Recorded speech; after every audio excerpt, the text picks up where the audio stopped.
In this video, I am going to show you how to make a pamphlet stitch book. I'm going to make mine very boring. I don't have a cover for mine. I just want to teach you how to do the stitch on this so you get a good sense of that. And this will be fairly quick. So the paper I'm using is Mohawk 24-pound paper. It's just plain white. I know that the grain runs this way, but I'm going to disregard prior advice I've given, and I'm going to make my book this way because this seems like a better size book. So the first thing I'm going to do is I'm going to fold my paper in half. Now, I don't want to fold each paper individually in half because I want my exterior paper to wrap around the fold. And I'm going to show you what I mean by that here in just a minute. I'm going to take my time trying to make sure that these line up as best they can. I'm using 5 sheets of paper, which is kind of the max you can use for this stitch or for this binding style. It's a little bit tricky to get things to line up. I like to press in the middle and outwards. And then once I've got my initial fold, then I use my bone folder, or I can use a pencil, like anything with a hard edge, and make my crease sharper.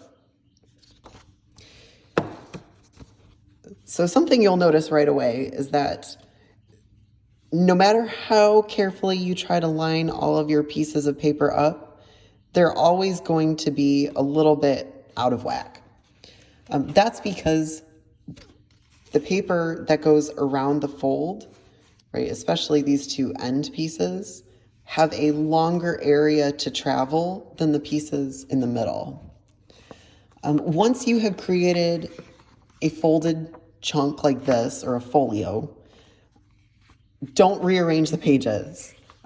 These pages have settled into place with their crease. If I, for instance, tried to take this outside one and put it in the middle, it's gonna, you guys see how one of them kind of sticks out awkwardly now? Don't do that. Just kind of leave them in the order you crease them. And I think this will, even though the grain is the wrong direction, I think this is kind of a respectable size pamphlet. So got this folded, I have this nice crease. Now I have to mark where I want to sew my binding. I have a couple different ways of doing this. The first, I need 3 holes to sew through. The first way I could determine where to put my holes or where to punch them with either my awl or my nail would be I could get out my ruler and I could divide this evenly, right? I could make a middle spot because I always want to have one in the middle, and then I could divide this half evenly. I could divide this half evenly. That would be fine. I can do that. But there's also a much easier way of doing this that doesn't require a ruler. And that is to have a strip of paper that is the same length, right, as your spine. What I can do is I can take this, I can fold it in half. I want to be really careful on this one to fold it in half.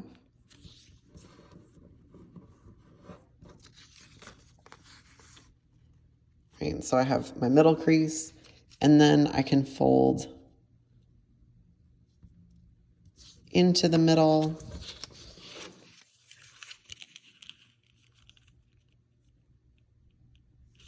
Fold into the middle. And I'm going to, let me actually mark this real quick.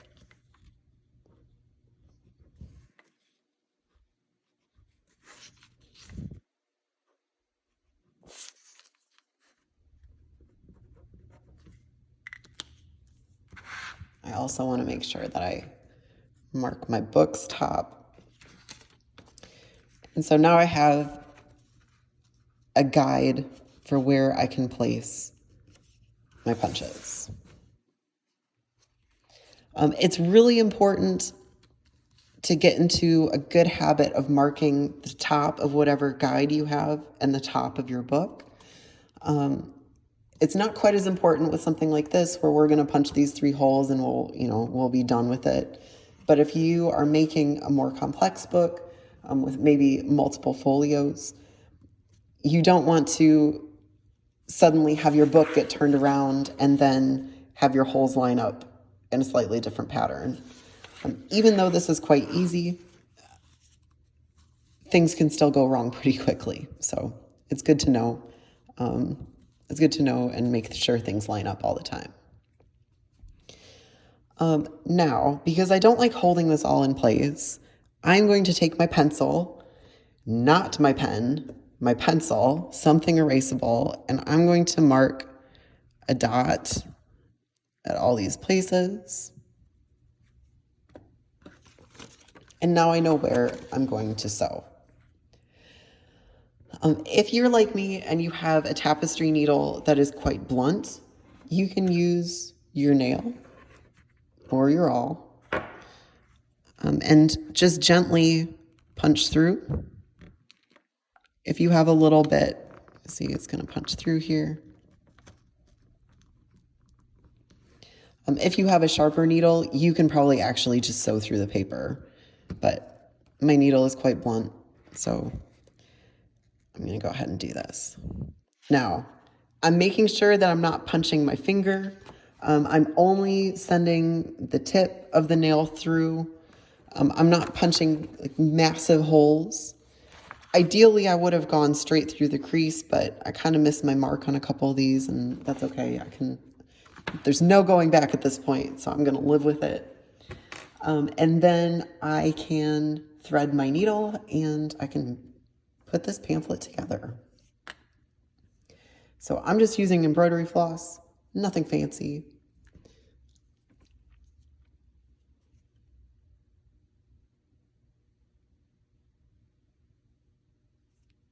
I like to moisten the end of the embroidery floss. Right? Don't stick things in your mouths, but if you have a cup of water or something, sometimes it helps. Dang, I knew I should have pre-threaded this. There we go. And then I don't want to tie a knot at the end of this because it's just going to be more bulk to pull through my binding. So I'm going to kind of leave this as is. And then I'm going to make a figure 8 with my embroidery floss. So I'm going to go through the middle. I'm going to leave kind of a hefty tail.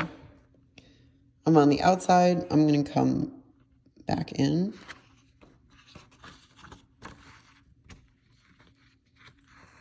Now, I don't want to pull my tail through, so I'm going to hold it.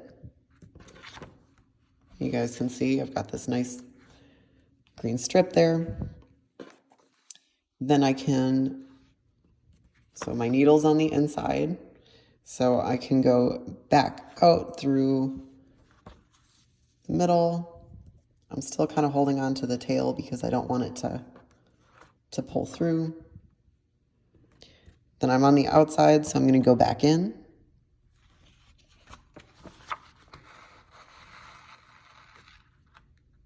I'm going to pull this. I'm going to make sure that my tension is nice here. I don't need it, so tight that it's like a stranglehold or anything, but I do want to make sure that this is at least taut. And then I'm going to trim a little bit of my excess. I gave myself a little bit too much embroidery floss, but that's okay. And then I'm going to tie a knot. And ideally, I want my knot to line up more or less over the center, although it's okay if you put it somewhere else too. It just looks kind of nice when everything's symmetrical. So to do this, I'm going to do a square knot. Oh, which one did I do? So to do a square knot, you can go left over right and under. Then I did left before, so I go right over left and under. And then, so you guys see there's this nice square knot, it's even tension. I like to make sure that I can nudge my knot into place. So sometimes I like to hold a needle. This is kind of like the equivalent of holding your finger over the ribbon during wrapping Christmas presents or whatever. And I'm going to kind of nose that into place, pull it taut, and then I can cut my tails back. I don't want to cut them close because then my knot will unravel, but I just like to cut them so that they're even. And voila, a pamphlet stitch book. I'm going to come in.